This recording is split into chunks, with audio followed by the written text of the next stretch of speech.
in Public Administration course 104 Administrative System at State and District levels ನಿಂದ unit 7 state finance commission ಅನ್ನು ಕಲಿಯುತ್ತಿದ್ದೇವೆ. ಇದರ structure ಬಂದು objectives, introduction, State Finance Commission, origin and significance, composition of State Finance Commission, State Finance Commission powers and functions, working of State Finance Commission, an overview, ಕೊನೆಯದಾಗಿ summary.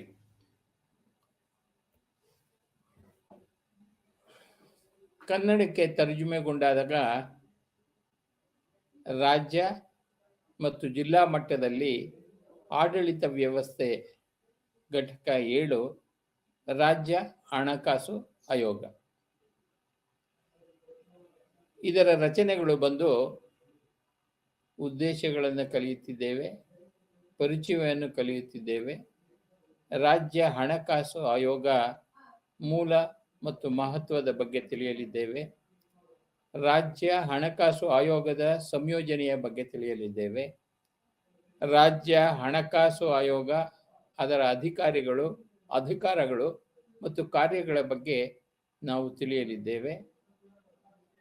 ರಾಜ್ಯ ಹಣಕಾಸು ಆಯೋಗದ ಕೆಲಸ, ಅದರ ಬಗ್ಗೆ ಒಂದು ಅವಲೋಕನ.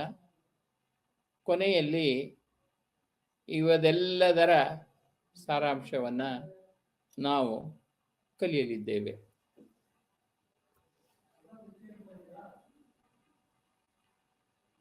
ಈ ಪಾಠದ ಉದ್ದೇಶಗಳೆಂದರೆ ರಾಜ್ಯ ಹಣಕಾಸು ಆಯೋಗದ ಮೂಲ ಮತ್ತು ಮಹತ್ವವನ್ನು ಕಲಿಯುತ್ತಿದ್ದೇವೆ.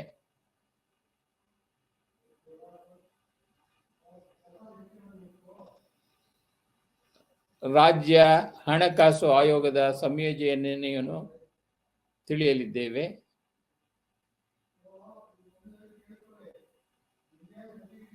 ರಾಜ್ಯ ಹಣಕಾಸು ಆಯೋಗದ ಅಧಿಕಾರಿಗಳು ಮತ್ತು ಕಾರ್ಯಗಳು ಮತ್ತು ರಾಜ್ಯ ಹಣಕಾಸು ಆಯೋಗದ ಪಾತ್ರವನ್ನು ನಾವು ತಿಳಿಯಲಿದ್ದೇವೆ. ಅಂದರೆ ಕೇಂದ್ರದಲ್ಲಿ ಮತ್ತು ರಾಜ್ಯಗಳಲ್ಲಿ ಸರ್ಕಾರಗಳಿಗೆ ಇರೋದನ್ನ ಫೆಡರಲ್ ಅಂತ ಹೇಳ್ತೇವೆ. ಫೆಡರಲ್ ಸ್ಥಾಪನೆಯಲ್ಲಿ ಕಾರ್ಯಗಳು ಮತ್ತು ಅಧಿಕಾರಗಳ ಸಮತೋಲನದ ಜೊತೆಗೆ ಒಕ್ಕೂಟ ಮತ್ತು ಸರ್ಕಾರದ ಇತರ ಘಟಕಗಳ ನಡುವೆ ಹಣಕಾಸು. ಸ್ಥಳೀಯ ಸಂಸ್ಥೆಗಳು ತಮ್ಮ ಸ್ವಂತ ಸಂಪನ್ಮೂಲಗಳನ್ನು ಹೊಂದಿರುವುದರಿಂದ ಅವರು ಅವಲಂಬಿಸಬೇಕಾಗಿದೆ. ಕೇಂದ್ರ ಮತ್ತು ರಾಜ್ಯ ಸರ್ಕಾರಗಳಿಂದ ನಿಧಿಯ ಹಂಚಿಕೆ, ಅವರು ಹಂಚಿದ ತೆರಿಗೆಗಳು ಮತ್ತು ಅನುದಾನಗಳ ರೂಪದಲ್ಲಿ ರಾಜ್ಯ ಸರ್ಕಾರದಿಂದ ಹಣಕಾಸಿನ ವರ್ಗಾವಣೆಯ ಮೇಲೆ ಹೆಚ್ಚು ಅವಲಂಬಿತರಾಗಿದ್ದಾರೆ ಎಂದು ಗಮನಿಸಿದ್ದೇವೆ. ಈ ತೆರಿಗೆಗಳನ್ನು ಸಾಮಾನ್ಯವಾಗಿ ರಾಜ್ಯ ಹಣಕಾಸು ಆಯೋಗದ ಅಂದರೆ ಸ್ಟೇಟ್ ಫೈನಾನ್ಸ್ ಕಮಿಷನ್ ಶಿಫಾರಸುಗಳ ಆಧಾರದ ಮೇಲೆ ಹಂಚಲಾಗುತ್ತದೆ. ತೆರಿಗೆ ಹಂಚಿಕೆಯ ಜೊತೆಗೆ ಸ್ಥಳೀಯ ಸಂಸ್ಥೆಗಳ ಆರ್ಥಿಕ ಸ್ಥಿತಿಯನ್ನು ಪರಿಶೀಲಿಸುವ ಕಾರ್ಯವನ್ನು ಸ್ಟೇಟ್ ಫೈನಾನ್ಸ್ ಕಮಿಷನ್ಗೆ ನಿಯೋಜಿಸಲಾಗಿದೆ ಮತ್ತು ವಿವಿಧ ಹುದ್ದೆಗೆ ಶಿಫಾರಸು, ರಾಜ್ಯಗಳ ಏಕೀಕೃತ ನಿಧಿಯಿಂದ ಸ್ಥಳೀಯ ಸಂಸ್ಥೆಗಳಿಗೆ ನೀಡಬೇಕಾದ ತೆರಿಗೆಗಳು, ಸುಂಕಗಳು, ಶುಲ್ಕಗಳು ಮತ್ತು ಅನುದಾನಗಳು ಇವೆಲ್ಲವೂ ಇಲ್ಲಿ ಬರುತ್ತವೆ. ಈ 5 ವರ್ಷಗಳ ನಿಯಮಿತ ಮಧ್ಯಂತರದಲ್ಲಿ ಸ್ಟೇಟ್ ಫೈನಾನ್ಸ್ ಕಮಿಷನ್ನ ಸಂವಿಧಾನವು ಭಾರತದ ಎಲ್ಲ ರಾಜ್ಯಗಳಿಗೆ ಕಡ್ಡಾಯ ಅವಶ್ಯಕತೆಯನ್ನಾಗಿಸಿದೆ. ಸ್ಟೇಟ್ ಫೈನಾನ್ಸ್ ಕಮಿಷನ್ ಕೇಂದ್ರ ಹಣಕಾಸು ಆಯೋಗದ ಕಾರ್ಯಗಳನ್ನು ಹೊಂದಿದೆ. ಆದ್ದರಿಂದ ಉತ್ತಮ ತಿಳುವಳಿಕೆಗಾಗಿ ನಾವು ಈ ಕೆಳಗಿನ ಉಪವಿಭಾಗದಲ್ಲಿ ಹಣಕಾಸು ಆಯೋಗದ ಮೂಲ ಮತ್ತು ಕಾರ್ಯಗಳನ್ನು ಸಂಕ್ಷಿಪ್ತವಾಗಿ ಚರ್ಚಿಸಲಿದ್ದೇವೆ. ಕೇಂದ್ರ ಮತ್ತು ರಾಜ್ಯಗಳ ನಡುವೆ ಹಣಕಾಸು ಸಂಪನ್ಮೂಲಗಳ ವಿಭಜನೆಗೆ ವಿಸ್ತಾರವಾದ ಮತ್ತು ವಿವರವಾದ ಸಂವಿಧಾನಿಕ ನಿಬಂಧನೆಗಳ ಹೊರತಾಗಿಯೂ ಭಾರತೀಯ ರಾಜ್ಯಗಳು ಸಮಸ್ಯೆಯನ್ನು ಎದುರಿಸುತ್ತಿವೆ ಎಂಬುದನ್ನು ನಾವು ಗಮನಿಸಬೇಕಾಗುತ್ತದೆ. ತಮ್ಮದೇ ಆದ ಸಂಪನ್ಮೂಲಗಳು ಮತ್ತು ವೆಚ್ಚದ ಮಾದರಿಯ ನಡುವಿನ ನಿರಂತರ ಅಂತರ, ಇದೆಲ್ಲದರ ದೃಷ್ಟಿಕೋನದಿಂದ ನಮ್ಮ ಸಾಂವಿಧಾನಿಕ ತಯಾರಕರು ಈ ಖಾತೆಯಲ್ಲಿ ಸಾಕಷ್ಟು ಜಾಗರೂಕರಾಗಿದ್ದರು ಮತ್ತು ಮುಖ್ಯವಾಗಿ ಹಣಕಾಸು ವರ್ಗಾವಣೆಯನ್ನು ಶಿಫಾರಸು ಮಾಡಲು ಆರ್ಟಿಕಲ್ 280 ಅಡಿಯಲ್ಲಿ ಹಣಕಾಸು ಆಯೋಗಕ್ಕೆ ಒದಗಿಸಲಾಗಿದೆ. ವರ್ಟಿಕಲ್ ಮತ್ತು ಹಾರಿಜಾಂಟಲ್ ಫೆಡರಲ್ ಹಣಕಾಸಿನ ಅಸಮತೋಲನವನ್ನು ಕಡಿಮೆ ಮಾಡಲು ರಾಜ್ಯಗಳಿಗೆ ಒಕ್ಕೂಟ ಪ್ರತಿ 5 ಸಂವಿಧಾನದ ಅಡಿಯಲ್ಲಿ ಆಯೋಗಕ್ಕೆ ನಿಯೋಜಿಸಲಾದ ಜವಾಬ್ದಾರಿಗಳನ್ನು ಮೂಲತಃ ಅನುಚ್ಛೇದ 283ರಲ್ಲಿ ಒದಗಿಸಲಾಗಿದೆ. ಅಧ್ಯಕ್ಷರಿಗೆ ಶಿಫಾರಸುಗಳನ್ನು ಮಾಡುವುದು ಹಣಕಾಸು ಆಯೋಗದ ಕರ್ತವ್ಯವಾಗಿದೆ. ನಿವ್ವಳ ಆದಾಯದ ಒಕ್ಕೂಟ ಮತ್ತು ರಾಜ್ಯಗಳ ನಡುವಿನ ವಿತರಣೆ, ಇರಬೇಕಾದ ಅಥವಾ ವಿಂಗಡಿಸಬಹುದಾದ ಮತ್ತು ಅಂತಹ ಆದಾಯದ ಆಯಾ ಷೇರುಗಳ ರಾಜ್ಯಗಳ ನಡುವಿನ ಹಂಚಿಕೆಯನ್ನು ನಾವು ತಿಳಿಯಬೇಕಾಗಿದೆ. ಕನ್ಸಾಲಿಡೇಟೆಡ್ ಫಂಡ್ನಿಂದ ರಾಜ್ಯಗಳಿಗೆ ಸಹಾಯಧನದ ಪ್ರಮಾಣವನ್ನು ನಿಯಂತ್ರಿಸಬೇಕಾದ ತತ್ವಗಳನ್ನು ಅರಿಯಬೇಕಾಗಿದೆ.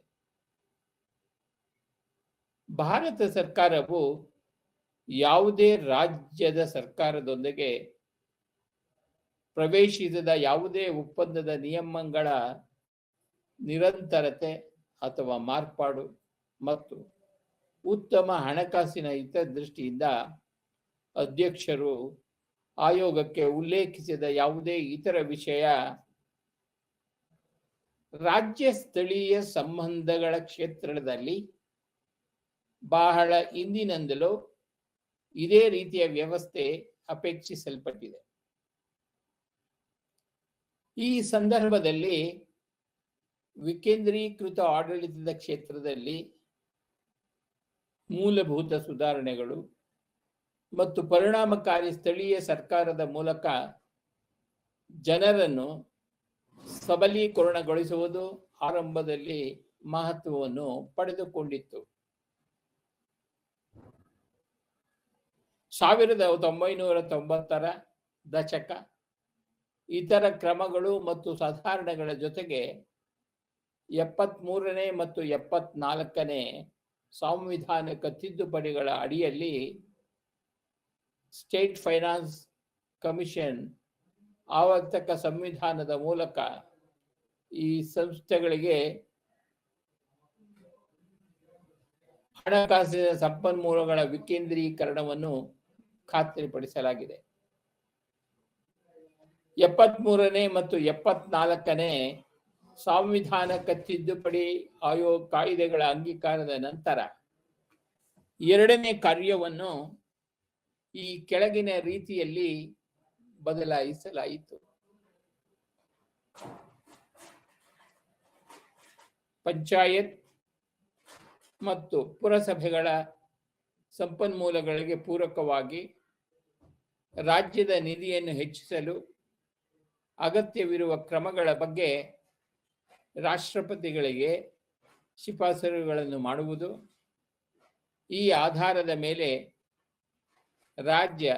ರಾಜ್ಯದ ಹಣಕಾಸು ಆಯೋಗ ಮಾಡಿದ ಶಿಫಾರಸುಗಳು ಮೇಲಿನ ದೃಷ್ಟಿಯಿಂದ ಈಗ ನಾವು ಸ್ಟೇಟ್ ಫೈನಾನ್ಸ್ ಕಮಿಷನ್ನ ಮೂಲ ಮತ್ತು ಮಹತ್ವದ ಬಗ್ಗೆ ಚರ್ಚಿಸುತ್ತಿದ್ದೇವೆ. State finance commission, origin and significance. ರಾಜ್ಯ ಹಣಕಾಸು ಆಯೋಗ ಮೂಲ ಮತ್ತು ಮಹತ್ವ. ಸಾಮಾಜಿಕ, ಆರ್ಥಿಕ ಮತ್ತು ರಾಜಕೀಯ ಅಭಿವೃದ್ಧಿಯಲ್ಲಿ ಮಹತ್ತರದ ಪಾತ್ರವನ್ನು ಹೊಂದಿರುವ ಸ್ಥಳೀಯ ಸಂಸ್ಥೆಗಳು, ಗ್ರಾಮೀಣ ಮತ್ತು ನಗರಗಳನ್ನು ಸ್ವೀಕರಿಸಲಾಗಿದೆ. ಆದಾಗ್ಯೂ ಕ್ಷಿಪ್ರ ಜನಸಂಖ್ಯೆಯ ಬೆಳವಣಿಗೆ, ನಗರೀಕರಣ, ಬಡತನ, ಹಣಕಾಸಿನ ಸಂಪನ್ಮೂಲಗಳ ಸರಿಯಾದ ವಿಕೇಂದ್ರೀಕರಣದ ಕೊರತೆಯಂತಹ ವಿವಿಧ ಕಾರಣಗಳಿಂದಾಗಿ ಸ್ಥಳೀಯ ಸರ್ಕಾರಗಳು ಭಾರಿ ಆರ್ಥಿಕ ಒತ್ತಡಕ್ಕೆ ಒಳಗಾಗಿವೆ. ಅನುದಾನದ ವಿಚಾರದಲ್ಲಿ ಸ್ಥಳೀಯ ಸಂಸ್ಥೆಗಳು ರಾಜ್ಯ ಸರ್ಕಾರಗಳ ಮೇಲೆ ಹೆಚ್ಚು ಅವಲಂಬಿತವಾಗಿವೆ. ಅದೇ ಸಮಯದಲ್ಲಿ ಸ್ಥಳೀಯ ಸಂಸ್ಥೆಗಳಿಗೆ ನಿಯೋಜಿಸಲಾದ ಆದಾಯದ ಮೂಲಗಳು ಸಾಮಾನ್ಯವಾಗಿ ಸಾಕಾಗಿರುವುದಿಲ್ಲ. ಈ ನ್ಯೂನತೆಗಳನ್ನು ಸರಿಪಡಿಸಲು ಮತ್ತು ಆರ್ಥಿಕ ಅಸಮತೋಲನವನ್ನು ಪರಿಶೀಲಿಸಲು ವಿವಿಧ ಆಯೋಗಗಳು ಮತ್ತು ಸಮಿತಿಗಳಿಂದ ಹಲವಾರು ಸಲಹೆಗಳನ್ನು ಮುಂದಿಡಲಾಗಿದೆ. ಕೇಂದ್ರ ಹಣಕಾಸು ಆಯೋಗದ ಮಾದರಿಯಲ್ಲಿ ಪ್ರತಿ ರಾಜ್ಯಕ್ಕೂ ಹಣಕಾಸು ಆಯೋಗವನ್ನು ಸ್ಥಾಪಿಸುವುದು ಒಂದು ಪ್ರಮುಖ ಸಲಹೆಯಾಗಿದೆ. ರಾಷ್ಟ್ರ ಮಟ್ಟದ ಮಾದರಿಯಲ್ಲಿ ರಾಜ್ಯ ಹಣಕಾಸು ಆಯೋಗವನ್ನು ನೇಮಿಸುವ ವ್ಯವಸ್ಥೆ ಇರಬೇಕು. ಇದು ರಾಜ್ಯ ಸರ್ಕಾರ ಮತ್ತು ಸ್ಥಳೀಯ ಸಂಸ್ಥೆಗಳ ನಡುವಿನ ಆದಾಯದ ಮೂಲಗಳ ಹಂಚಿಕೆಯ ಮಾದರಿಯನ್ನು ಶಿಫಾರಸು ಮಾಡಬೇಕು ಎಂದು ಸಲಹೆ ನೀಡಲಾಯಿತು. 74ನೆಯ ಸಾಂವಿಧಾನಿಕ ತಿದ್ದುಪಡಿ ಕಾಯ್ದೆಯು ತನ್ನ ಉದ್ದೇಶಗಳ ಹೇಳಿಕೆಯನ್ನು ಗಮನಿಸದೆ ಹಲವು ರಾಜ್ಯಗಳಲ್ಲಿ ನಿಯಮಿತ ಚುನಾವಣೆಗಳನ್ನು ನಡೆಸುವಲ್ಲಿ ವಿಫಲತೆ, ದೀರ್ಘಾವಧಿಯ ಆಧಿಪತ್ಯ ಮತ್ತು ಸೇರಿದಂತೆ ವಿವಿಧ ಕಾರಣಗಳಿಂದಾಗಿ ಸ್ಥಳೀಯ ಸಂಸ್ಥೆಗಳು ದುರ್ಬಲ ಮತ್ತು ನಿಷ್ಪರಿಣಾಮಕಾರಿಯಾಗಿವೆ. ಅಧಿಕಾರ ಮತ್ತು ಕಾರ್ಯಗಳ ಅಸಮರ್ಪಕ ಹಂಚಿಕೆ, ಇದರ ಪರಿಣಾಮವಾಗಿ ನಗರ ಸ್ಥಳೀಯ ಸಂಸ್ಥೆಗಳು ಸ್ವಸರ್ಕಾರದ ರೋಮಾಂಚಕ ಪ್ರಜಾಸತ್ತಾತ್ಮಕ ಘಟಕಗಳಾಗಿ ಪರಿಣಾಮಕಾರಿಯಾಗಿ ಕಾರ್ಯನಿರ್ವಹಿಸಲು ಸಾಧ್ಯವಾಗುತ್ತಿಲ್ಲ. ಇದು ಮತ್ತಷ್ಟು ಸೇರಿಸಲಾಗಿದೆ. ಸ್ಥಳೀಯ ಸಂಸ್ಥೆಗಳಿಗೆ ಸಂಬಂಧಿಸಿದ ನಿಬಂಧನೆಗಳನ್ನು ಭಾರತದ ಸಂವಿಧಾನದಲ್ಲಿ ಅಳವಡಿಸಿಕೊಳ್ಳುವುದು ಅಗತ್ಯವೆಂದು ಪರಿಗಣಿಸಲಾಗಿದೆ.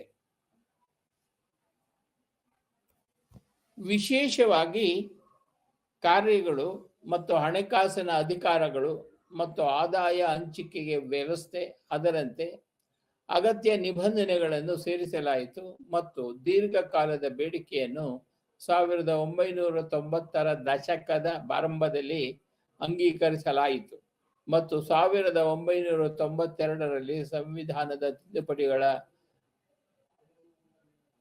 ಭಾಗವಾಯಿತು. 73 ಮತ್ತು 74ನೇ ಸಂವಿಧಾನದ ತಿದ್ದುಪಡಿಗಳ ಅಂಗೀಕಾರವು ದೊಡ್ಡದಾಗಿದೆ. ಸ್ವತಂತ್ರ ಭಾರತದ ಇತಿಹಾಸದಲ್ಲಿ ಮೈಲುಗಲ್ಲು ಬೆಳವಣಿಗೆ. ಈ ಅಧಿಕಾರಗಳ ಜೊತೆಗೆ ಈ ತಿದ್ದುಪಡಿಗಳು ಸ್ಥಳೀಯ ಸಂಸ್ಥೆಗಳ ವಿಶಾಲವಾದ ಸಂಯೋಜನೆ ಮತ್ತು ಅಧಿಕಾರಗಳ ಜೊತೆಗೆ ಚುನಾವಣಾ ಪ್ರಕ್ರಿಯೆಗಳು, ಹಣಕಾಸು, ಯೋಜನಾ ಕಾರ್ಯವಿಧಾನಗಳೊಂದಿಗೆ ವ್ಯವಹರಿಸಲು ವ್ಯಾಪಕವಾದ ನಿಬಂಧನೆಗಳನ್ನು ಸಂಯೋಜಿಸಿವೆ. ಮಹತ್ವವಾದ ಈ ತಿದ್ದುಪಡಿಗಳ ಅಂಶವು ಸ್ಥಳೀಯ ಸಂಸ್ಥೆಗಳ ಹಣಕಾಸುಗಳಿಗೆ ಸಂಬಂಧಿಸಿವೆ. ಪ್ರತಿ ರಾಜ್ಯದಲ್ಲೂ ರಾಜ್ಯ ಹಣಕಾಸು ಆಯೋಗವನ್ನು ಸ್ಥಾಪಿಸಲು ತಿದ್ದುಪಡಿ ಕಾಯ್ದೆಗಳನ್ನು ಒದಗಿಸಲಾಗಿದೆ. 73ನೇ ಮತ್ತು 74ನೇ ಸಾಂವಿಧಾನಿಕ ತಿದ್ದುಪಡಿಗಳ ಮೂಲಕ ಸೇರಿಸಲಾದ ಪೂರೈಸಲು ರಾಜ್ಯಗಳು ರಾಜ್ಯ ಹಣಕಾಸು ಆಯೋಗವನ್ನು ಸ್ಥಾಪಿಸಲು ಶಾಸನವನ್ನು ಅಂಗೀಕರಿಸುವುದು. 1993ರಿಂದ ರಾಜ್ಯಗಳು ಪ್ರತಿ 5 ವರ್ಷಗಳ ಅವಧಿಗೆ ಸ್ಥಳೀಯ ಸಂಸ್ಥೆಗಳಿಗೆ ತಮ್ಮ ಹಣಕಾಸು ಆಯೋಗಗಳನ್ನು ಸ್ಥಾಪಿಸುತ್ತಿವೆ. 3. Composition of state finance commission. ರಾಜ್ಯ ಹಣಕಾಸು ಆಯೋಗದ ಸಂಯೋಜನೆ. ಹೆಚ್ಚಿನ ರಾಜ್ಯಗಳು 2000 ಪ್ರತಿ 5 ವರ್ಷಗಳ ಅವಧಿಗೆ ರಾಜ್ಯ ಹಣಕಾಸು ಆಯೋಗವನ್ನು ನೇಮಿಸಲಾಗುತ್ತದೆ. ಆದಾಗ್ಯೂ ಅದರ ಕಾರ್ಯನಿರ್ವಹಣೆಯ ಯಾವುದೇ ನಿಗದಿಯ ಅವಧಿ ಇಲ್ಲ ಮತ್ತು ಅದು ತನ್ನ ವರದಿಯನ್ನು ಸಲ್ಲಿಸಿದ ತಕ್ಷಣ ಅಸ್ತಿತ್ವದಲ್ಲಿಲ್ಲ. ಹೆಚ್ಚಿನ ರಾಜ್ಯಗಳ ಅನುಭವವು ರಾಜ್ಯ ಹಣಕಾಸು ಆಯೋಗವು ಸಾಮಾನ್ಯವಾಗಿ 1 ವರ್ಷದಿಂದ 1.5 ವರ್ಷಗಳವರೆಗೆ ಕಾರ್ಯನಿರ್ವಹಿಸುತ್ತದೆ ಎಂದು ಸೂಚಿಸುತ್ತದೆ. ಪ್ರತಿ ರಾಜ್ಯದಲ್ಲಿ ರಾಜ್ಯ ಹಣಕಾಸು ಆಯೋಗದ ನೇಮಕಾತಿಯು ರಾಜ್ಯಪಾಲರು ಮಾಡಿದ ಅದರ ಘೋಷಣೆಯ ಆಧಾರದ ಮೇಲೆ ನಡೆಯುತ್ತದೆ ಮತ್ತು ಅದರ ಅಧ್ಯಕ್ಷರು ಮತ್ತು ಸದಸ್ಯರು ಅಧಿಕಾರ ವಹಿಸಿಕೊಂಡ ದಿನಾಂಕದಿಂದ ಇದು ಅಸ್ತಿತ್ವಕ್ಕೆ ಬರುತ್ತದೆ. ಹಣಕಾಸು ಆಯೋಗದ ಸಂಯೋಜನೆಗೆ ಸಂಬಂಧಿಸಿದಂತೆ ಯಾವುದೇ ಏಕರೂಪತೆ ಇರುವುದಿಲ್ಲ ಮತ್ತು ಹೆಚ್ಚಿನ ವ್ಯತ್ಯಾಸವೂ ಇಲ್ಲ. ಇದು ಅಧ್ಯಕ್ಷರು ಮತ್ತು ಕೆಲವು ಸದಸ್ಯರನ್ನು ಒಳಗೊಂಡಿರುತ್ತದೆ. ಕೆಲವು ರಾಜ್ಯಗಳಲ್ಲಿ ಅವರ ಬಲವನ್ನು ರಾಜ್ಯ ಶಾಸನವು ನಿರ್ದಿಷ್ಟಪಡಿಸುತ್ತದೆ. ಉದಾಹರಣೆಗೆ, ಪಂಜಾಬ್ನಲ್ಲಿ ಹಣಕಾಸು ಆಯೋಗವು ಅಧ್ಯಕ್ಷರು ಮತ್ತು ಇತರ 4 ಸದಸ್ಯರನ್ನು ಒಳಗೊಂಡಿರುತ್ತದೆ. ಅದೇ ರೀತಿ ತಮಿಳುನಾಡಿನಲ್ಲಿ ಒಬ್ಬ ಅಧ್ಯಕ್ಷರು ಮತ್ತು 4 ಸದಸ್ಯರನ್ನು ಒಳಗೊಂಡಿದೆ. ಹರಿಯಾಣದಲ್ಲಿ 3ನೇ ಹಣಕಾಸು ಆಯೋಗವು ಒಬ್ಬ ಅಧ್ಯಕ್ಷರು ಮತ್ತು 3 ಸದಸ್ಯರನ್ನು ಒಳಗೊಂಡಿತು. ಆದರೆ 5ನೇ ಹಣಕಾಸು ಆಯೋಗವು ಒಬ್ಬ ಅಧ್ಯಕ್ಷ ಮತ್ತು ಒಬ್ಬ ಸದಸ್ಯ ಕಾರ್ಯದರ್ಶಿ ಸೇರಿದಂತೆ 7 ಸದಸ್ಯರನ್ನು ಒಳಗೊಂಡಿತ್ತು. ಮತ್ತು ಸದಸ್ಯರ ಅರ್ಹತೆಗಳು.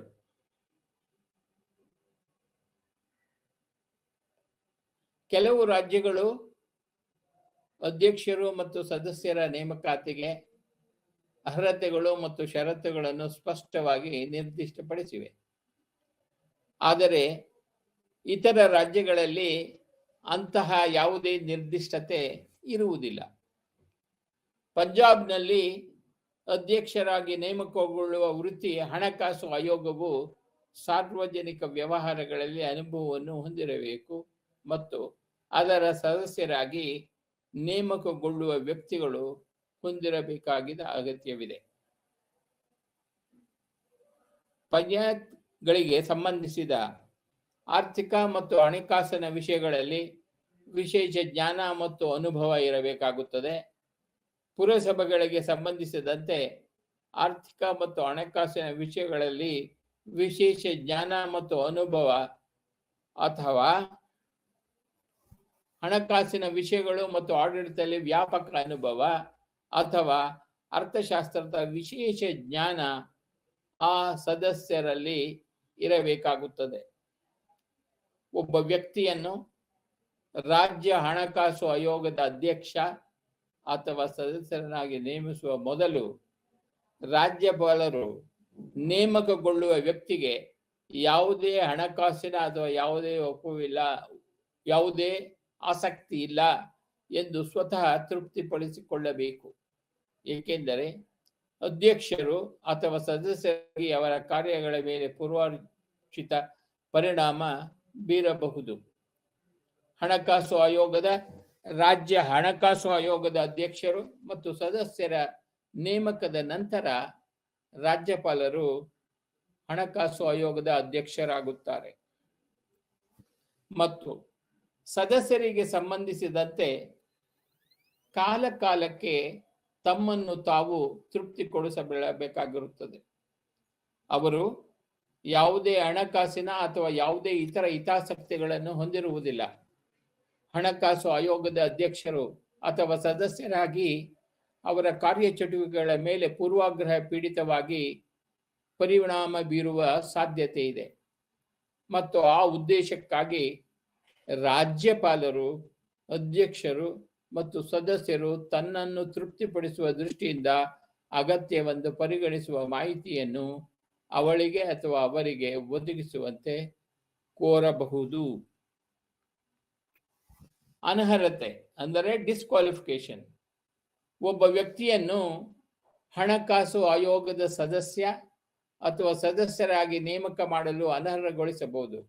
ಈ ವೇಳೆ ಅವರು ಅಸ್ವಸ್ಥ ಮನುಷ್ಯನವರಾಗಿರಬೇಕಾಗಿರುತ್ತದೆ. ಅವರು ಕಡಿಮೆ ಶುಲ್ಕದ ದಿವಾಳಿಯಾಗಿರುತ್ತಾರೆ. ನೈತಿಕ ಪ್ರಕ್ಷುಬ್ಧತೆಯನ್ನು ಒಳಗೊಂಡಿರುವ ಅಪರಾಧಕ್ಕಾಗಿ ಅವರನ್ನು ಶಿಕ್ಷೆಗೆ ಗುರಿಪಡಿಸಲಾಗಿರುತ್ತದೆ. ಅಥವಾ ರಾಜ್ಯ ಹಣಕಾಸು ಆಯೋಗದ ಸದಸ್ಯರಾಗಿ ಅವರ ಕಾರ್ಯಚಟುವಟಿಕೆಗಳ ಮೇಲೆ ಪೂರ್ವಾಗ್ರಹದ ಪರಿಣಾಮ ಬೀರುವ ಸಾಧ್ಯತೆ ಇರುವಂತಹ ಹಣಕಾಸಿನ ಅಥವಾ ಇತರ ಯಾವುದೇ ಆಸಕ್ತಿಯನ್ನು ಅವರು ಹೊಂದಿದ್ದಾರೆ ಎಂದು ತಿಳಿಯಲಾಗಿದೆ. ಡಿಸ್ಕ್ವಾಲಿಫಿಕೇಶನ್, ಅನರ್ಹತೆ. ಈ ಕೆಳಗಿನ ಕಾರಣಗಳಿಗಾಗಿ ವ್ಯಕ್ತಿಗಳನ್ನು ಅನರ್ಹಗೊಳಿಸಬಹುದು. ಅವರು ಅಸ್ತಿತ್ವ ಮನುಷ್ಯನಾಗಿದ್ದರೆ, ಒಂದು ವೇಳೆ ಅವರು ಕಡಿಮೆ ಶುಲ್ಕ ವಿಧಿಸಿದರೆ ದಿವಾಳಿ ಆಗುತ್ತಾರೆ ಅಂತ ತಿಳಿದರೆ, ಒಂದು ವೇಳೆ ಅವರು ನೈತಿಕ ಕ್ಷೋಭೆಯನ್ನು ಒಳಗೊಂಡಿರುವ ಅಪರಾಧಕ್ಕಾಗಿ ಶಿಕ್ಷೆಗೊಳಗಾಗಿದ್ದರೆ, ಒಂದು ವೇಳೆ ಅವರು ರಾಜ್ಯ ಹಣಕಾಸು ಆಯೋಗದ ಸದಸ್ಯರಾಗಿ ತಮ್ಮ ಕಾರ್ಯಗಳ ಮೇಲೆ ಪೂರ್ವಾಗ್ರಹ ಪೀಡಿತರಾಗಿ ಅಂತಹ ಹಣಕಾಸಿನ ಅಥವಾ ಯಾವುದೇ ಇತರ ಆಸಕ್ತಿಯನ್ನು ಹೊಂದಿದರೆ ಅವರನ್ನು ಅನರ್ಹಗೊಳಿಸಬಹುದು. ಸದಸ್ಯರ ಅವಧಿ. ಹಣಕಾಸು ಆಯೋಗದ ಪ್ರತಿಯೊಬ್ಬ ಸದಸ್ಯರು ರಾಜ್ಯಪಾಲರು ಅವರನ್ನು ನೇಮಿಸುವ ಆದೇಶದಲ್ಲಿ ನಿರ್ದಿಷ್ಟಪಡಿಸಬಹುದಾದ ಅವಧಿಗೆ ಅಧಿಕಾರವನ್ನು ಹೊಂದಿರುತ್ತಾರೆ. ಆದರೆ ಮರು ನೇಮಕಕ್ಕೆ ಅರ್ಹರಾಗಿರುತ್ತಾರೆ. ರಾಜ್ಯಪಾಲರನ್ನು ಉದ್ದೇಶಿಸಿ ಬರೆದ ಪತ್ರದ ಮೂಲಕ ಆಕೆಯ ಅಥವಾ ಅವಳ ನೇಮಕಾತಿ ಪತ್ರದಲ್ಲಿ ನಿರ್ದಿಷ್ಟಪಡಿಸಿದ ಅವಧಿಗೆ ಮುಂಚಿತವಾಗಿ ಯಾವುದೇ ಸಮಯದಲ್ಲಿ ಆಕೆಯ ಕಚೇರಿಗೆ ರಾಜೀನಾಮೆ ನೀಡಬಹುದು. ಸೇವೆಯ ಷರತ್ತುಗಳು. ಹಣಕಾಸು ಆಯೋಗದ ಅಧ್ಯಕ್ಷರು ಮತ್ತು ಸದಸ್ಯರು ರಾಜ್ಯ ಹಣಕಾಸು ಆಯೋಗಕ್ಕೆ ಸಂಪೂರ್ಣ ಸಮಯ ಮತ್ತು ಅರೆಕಾಲಿಕ ಸೇವೆಯನ್ನು ರಾಜ್ಯಪಾಲರು ಪ್ರತಿ ಸಂದರ್ಭದಲ್ಲಿ ನಿರ್ದಿಷ್ಟಪಡಿಸಬಹುದು. ಮತ್ತು ಅವರಿಗೆ ರಾಜ್ಯ ಸರ್ಕಾರವು ಕಾಲಕಾಲಕ್ಕೆ ನಿಗದಿಪಡಿಸಬಹುದಾದ ಶುಲ್ಕಗಳು ಅಥವಾ ವೇತನಗಳು ಮತ್ತು ಅಂತಹ ಭತ್ಯೆಗಳನ್ನು ಪಾವತಿಸಬೇಕಾಗುತ್ತದೆ. ಪಂಚಾಯತ್ ಮತ್ತು ಪುರಸಭೆಗಳ ಪಂಜಾಬ್ ಹಣಕಾಸು ಆಯೋಗ ಕಾಯ್ದೆ 1994 ಅಡಿಯಲ್ಲಿ ಈ ಎಲ್ಲ ವೇತನಗಳು ಮತ್ತು ಭತ್ಯೆಗಳನ್ನು ನಿರೂಪಿಸಲಾಗಿರುತ್ತದೆ.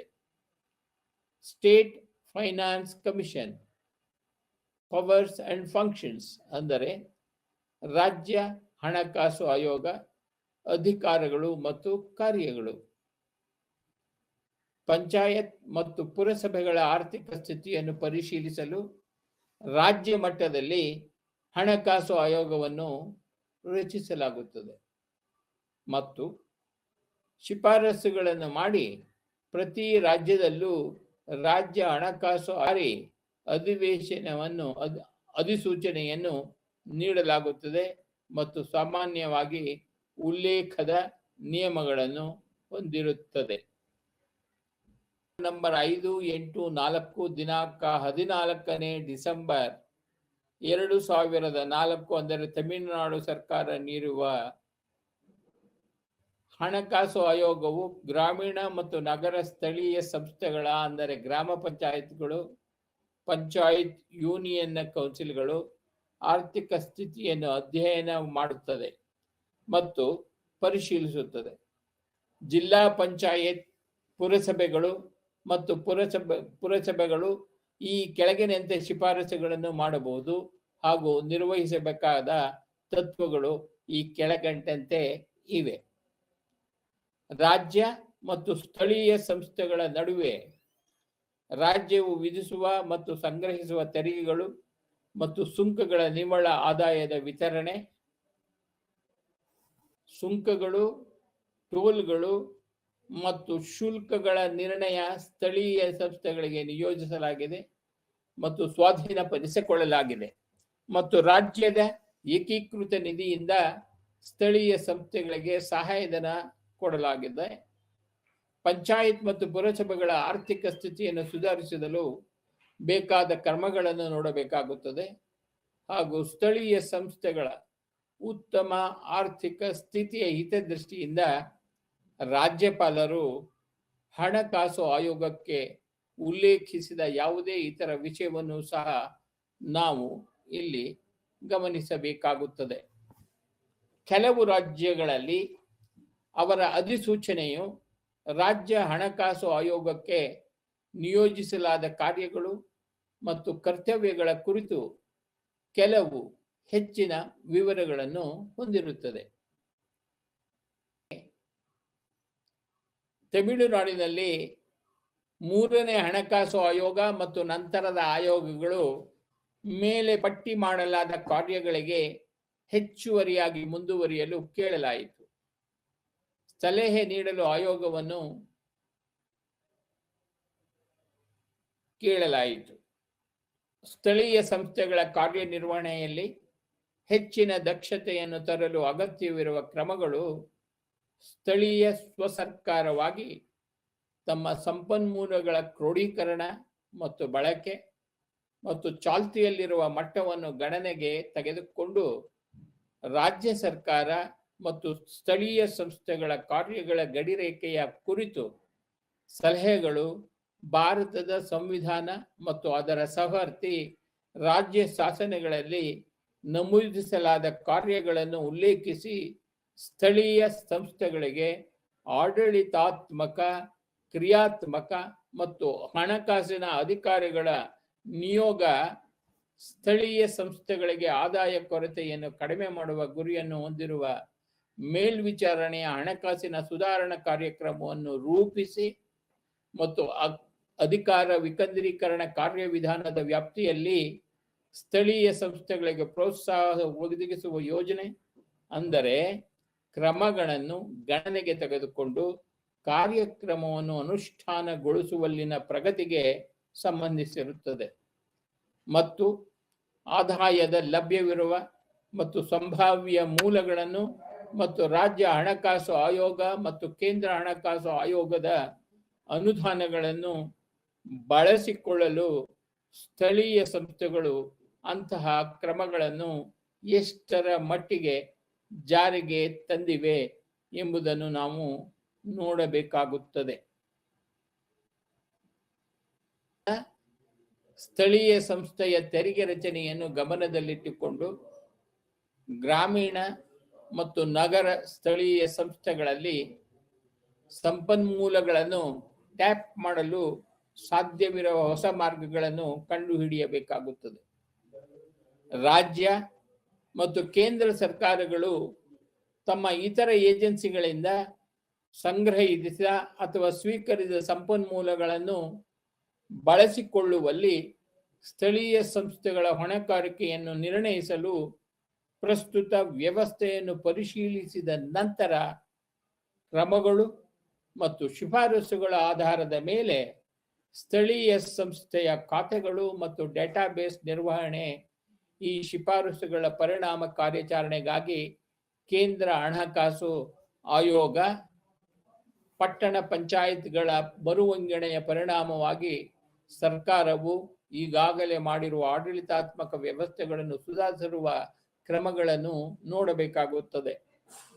ಆಯೋಗವು ಇತರ ಸ್ಥಳೀಯ ಸಂಸ್ಥೆಗಳನ್ನು ಅವುಗಳ ಪ್ರಸ್ತುತ ಸ್ಥಿತಿ ಮತ್ತು ಈಗಾಗಲೇ ಪಟ್ಟಣ ಪಂಚಾಯಿತಿಗಳಿಗೆ ಕೈಗೊಂಡಿರುವ ಮರು ಸಂಘಟನೆಯ ವ್ಯಾಯಾಮವನ್ನು ಗಮನದಲ್ಲಿಟ್ಟುಕೊಂಡು ಮರು ವಿಂಗಡಣೆ ಮಾಡುವಂತೆ ಸೂಚಿಸಬೇಕಾಗುತ್ತದೆ ಮತ್ತು ತನ್ನ ಶಿಫಾರಸನ್ನು ಮಾಡುವಾಗ ಆಯೋಗವು ರಾಜ್ಯ ಸರ್ಕಾರದ ಸಂಪನ್ಮೂಲಗಳು, ಅದರ ಮೇಲಿನ ಬೇಡಿಕೆಗಳು, ಸ್ಥಳೀಯ ಸಂಸ್ಥೆಗಳು, ಇತರ ಬದ್ಧತೆಯ ಪರವಾಗಿ ಋಣಭಾರ ಸೇವೆ ಸೇರಿದಂತೆ ವ್ಯಕ್ತಿ ಮತ್ತು ಋಣಭಾರ ಸೇವೆಯ ಮೇಲಿನ ರಾಜ್ಯದ ವೆಚ್ಚವನ್ನು ಗಮನದಲ್ಲಿ ಇಟ್ಟುಕೊಳ್ಳಬೇಕಾಗುತ್ತದೆ.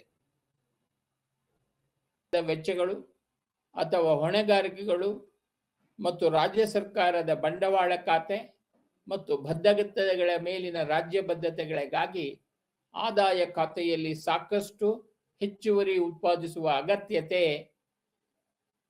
ಇರಬೇಕಾಗುತ್ತದೆ. ಅದು ತಮಿಳುನಾಡು ಹಣಕಾಸಿನ ಜವಾಬ್ದಾರಿ ಕಾಯ್ದೆ 2003ರಂತೆ ನಡೆಯಬೇಕಾಗುತ್ತದೆ. ರಾಜ್ಯ ಹಣಕಾಸು ಆಯೋಗವು ಕೆಳಗೆ ತಿಳಿಸುವುದರ ಬಗ್ಗೆಯೂ ಗಮನ ಹರಿಸಬೇಕಾಗಿರುತ್ತದೆ.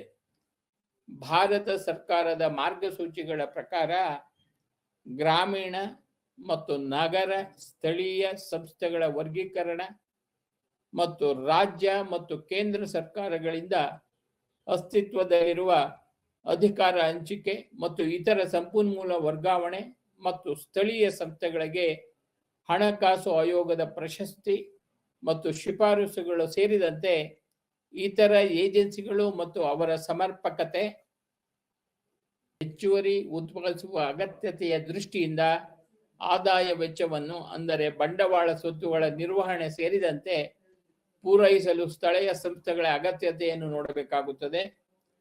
ಮುಂದಿನ ಹಣಕಾಸು ವರ್ಷಗಳಲ್ಲಿ ಸ್ಥಳೀಯ ಸಂಸ್ಥೆಗಳ ಆದಾಯ ಸಂಪನ್ಮೂಲಗಳು, ಮರುಕಳಿಸುವ ಅಥವಾ ಪುನರಾವರ್ತಿತವಲ್ಲದ ವೆಚ್ಚಗಳ ಪ್ರಮುಖ ಅಂಶಗಳಲ್ಲಿ ಉತ್ತಮ ಹಣಕಾಸಿನ ನಿರ್ವಹಣೆಗೆ ವ್ಯಾಪ್ತಿ ಮತ್ತು ಹಣಕಾಸು ಆಯೋಗ ಮತ್ತು ರಾಜ್ಯ ಹಣಕಾಸು ಆಯೋಗದ ಶಿಫಾರಸುಗಳ ಅನುಷ್ಠಾನದ ಸ್ಥಿತಿ ಮತ್ತು ಸ್ಥಳೀಯ ಸಂಸ್ಥೆಗಳಿಂದ ಸಂಪನ್ಮೂಲ ಬಳಕೆಗಳನ್ನು ಗಮನಿಸಬೇಕಾಗುತ್ತದೆ. ರಾಜ್ಯ ಹಣಕಾಸು ಆಯೋಗವು ಗ್ರಾಮ ಸಭೆಯ ಕಾರ್ಯಗಳನ್ನು ಸರ್ಕಾರೇತರ ಸಂಸ್ಥೆಗಳು, ಲೈನ್ ಏಜೆನ್ಸಿಗಳು, ಇಲಾಖೆಗಳೊಂದಿಗಿನ ಅದರ ಸಂಪರ್ಕಗಳನ್ನು ಇತರ ರಾಜ್ಯಗಳಿಗೆ ಸಮಾನವಾಗಿ ಪರಿಶೀಲಿಸುತ್ತದೆ ಮತ್ತು ತಳಮಟ್ಟದ ಪ್ರಜಾಪ್ರಭುತ್ವವನ್ನು ಬಲಪಡಿಸಲು ಅಗತ್ಯ ಕ್ರಮಗಳನ್ನು ಸೂಚಿಸುತ್ತದೆ.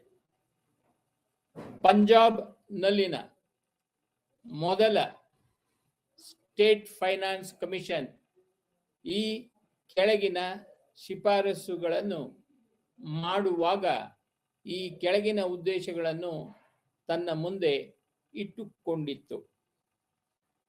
ಸ್ಥಳೀಯ ಸಂಸ್ಥೆಗಳ ಸಾಕಷ್ಟು ಹಣವನ್ನು ಒದಗಿಸುವುದು, ಅಗತ್ಯ ಸೇವೆಗಳನ್ನು ಅಪೇಕ್ಷಣೀಯ ಮಟ್ಟದಲ್ಲಿ ನಿರ್ವಹಿಸಲು ಸ್ಥಳೀಯ ಸಂಸ್ಥೆಗಳ ಸಾಮರ್ಥ್ಯವನ್ನು ಗಮನಿಸುವುದು,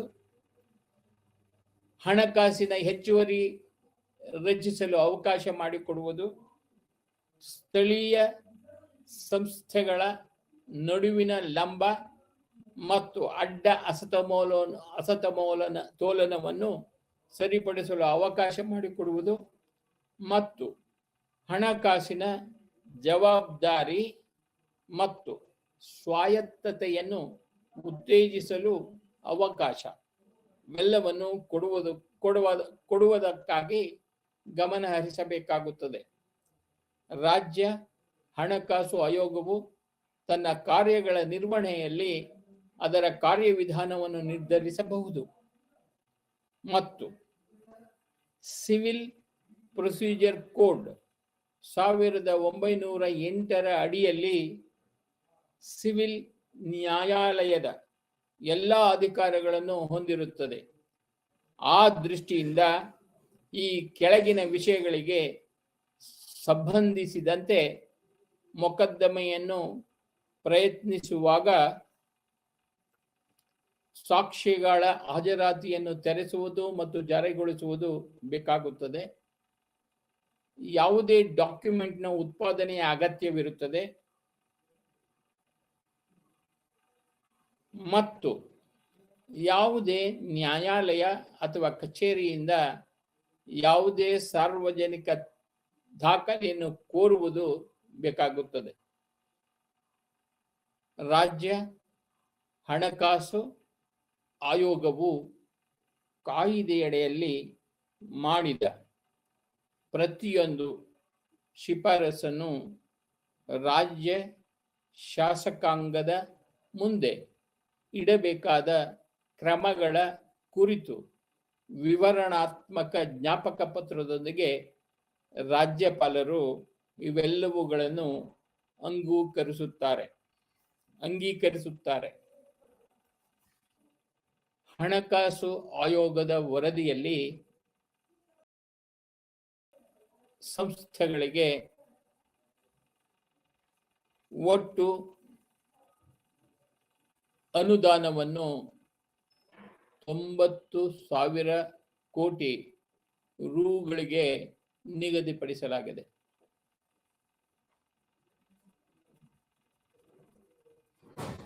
ಇದರಲ್ಲಿ ಗ್ರಾಮೀಣ ಸ್ಥಳೀಯ ಸಂಸ್ಥೆಗಳಿಗೆ ಅಂದರೆ 67.5%, ಅಂದರೆ 60,750 ಕೋಟಿ ಮತ್ತು ನಗರ ಸ್ಥಳೀಯ ಸಂಸ್ಥೆಗಳಿಗೆ 29,250 ಕೋಟಿ ರು, ಅಂದರೆ 32.5%, 67.5% ಲೆಕ್ಕಾಚಾರದಲ್ಲಿ ಗ್ರಾಮೀಣ ಮತ್ತು ನಗರ ಸ್ಥಳೀಯ ಸಂಸ್ಥೆಗಳಿಗೆ ಅವರು ಆ ಹಣವನ್ನು ಆಯೋಗದಲ್ಲಿ ನಿಗದಿಪಡಿಸಿರುತ್ತಾರೆ. ಈ ಹಂಚಿಕೆಯು ಭಾಗಿಸಬಹುದಾದ ಫುಲ್ 4.31% ಆಗಿದೆ. ಇದು 2019-20 ಸ್ಥಳೀಯ ಸಂಸ್ಥೆಗಳ ಅನುದಾನಕ್ಕಿಂತ ಹೆಚ್ಚಳವಾಗಿದೆ. ಇದು ಭಾಗಿಸಬಹುದಾದ ಪೂಲ್ನ 3.54%, ಅಂದರೆ 87,352 ಕೋಟಿ ಆಗಿದೆ. ಅನುದಾನವನ್ನು 90:10 ಅನುಪಾತದಲ್ಲಿ ಜನಸಂಖ್ಯೆ ಮತ್ತು ಪ್ರದೇಶದ ಆಧಾರದ ಮೇಲೆ ರಾಜ್ಯಗಳ ನಡುವೆ ವಿಂಗಡಿಸಲಾಗುತ್ತದೆ. ಗ್ರಾಮ, ಬ್ಲಾಕ್ ಮತ್ತು ಜಿಲ್ಲೆ ಎಂಬ 3 ಹಂತದ ಪಂಚಾಯತ್ಗಳಿಗೆ ಅನುದಾನ ಲಭ್ಯವಾಗಲಿದೆ.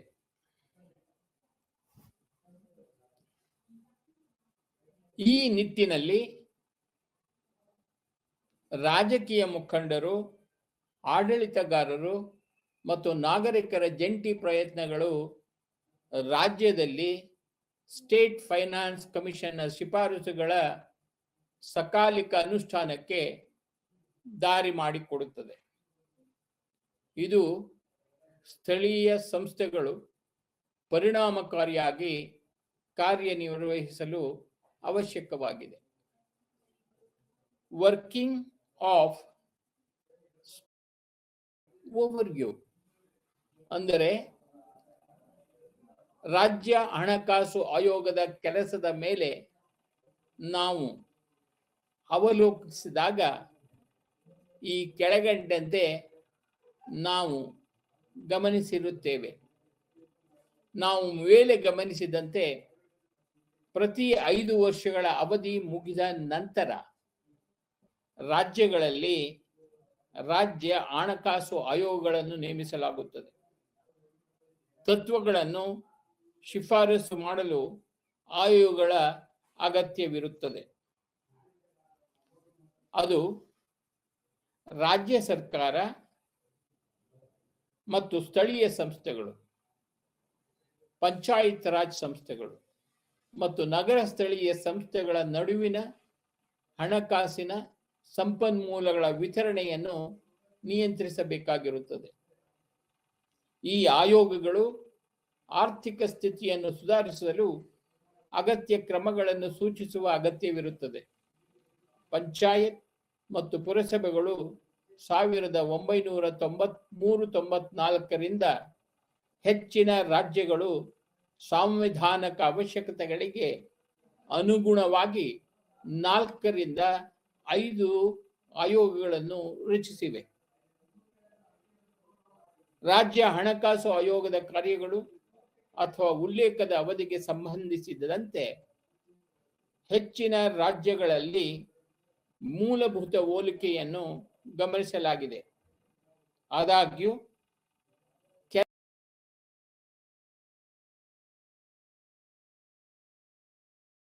ನಿಯೋಜಿಸಿಕೊಂಡಿವೆ. ಉತ್ತರ ಪ್ರದೇಶ ಮತ್ತು ತಮಿಳುನಾಡು ತಮ್ಮ ಸ್ಟೇಟ್ ಫೈನಾನ್ಸ್ ಕಮಿಷನ್ಗಳಿಗೆ ಹೆಚ್ಚುವರಿ ಕಾರ್ಯಗಳು ಮತ್ತು ಜವಾಬ್ದಾರಿಗಳನ್ನು ಕೇಳಿಕೊಂಡಿವೆ. ರಾಜ್ಯ ಹಣಕಾಸು ಆಯೋಗಗಳು ಹಣಕಾಸು ಮತ್ತು ಸಂಪನ್ಮೂಲಗಳ ಹೊರತಾಗಿ ಇತರ ಅಂಶಗಳಿಗೆ ಸಂಬಂಧಿಸಿದಂತೆ ಅಮೂಲ್ಯವಾದ ಸಲಹೆಗಳನ್ನು ಸೇರಿಸುತ್ತಿವೆ ಎಂದು ಅವರ ವರದಿಗಳಲ್ಲಿ ನಾವು ಗಮನಿಸಿದ್ದೇವೆ. ಸ್ಟೇಟ್ ಫೈನಾನ್ಸ್ ಕಮಿಷನ್ಗಳ ವಿವಿಧ ವರದಿಗಳ ವಿಶ್ಲೇಷಣೆಯು ಸ್ಥಳೀಯ ಸಂಸ್ಥೆಗಳ ಒಟ್ಟಾರೆ ಕಾರ್ಯನಿರ್ವಹಣೆ, ಸಭೆಗಳ ನಡವಳಿಕೆ, ದಾಖಲೆಗಳ ನಿರ್ವಹಣೆ, ಅವರ ಕೆಲಸದಲ್ಲಿ ಇರುವಂತಹ ಪಾರದರ್ಶಕತೆ, ಹೊಣೆಗಾರಿಕೆಯನ್ನು ನಿಗದಿಪಡಿಸುವುದು ಅವುಗಳ ಕರ್ತವ್ಯವಾಗಿರುತ್ತೆ ಹಾಗೂ ಮಾರ್ಗಗಳನ್ನು ಸೂಚಿಸುವ ಕುರಿತು ವಿವಿಧ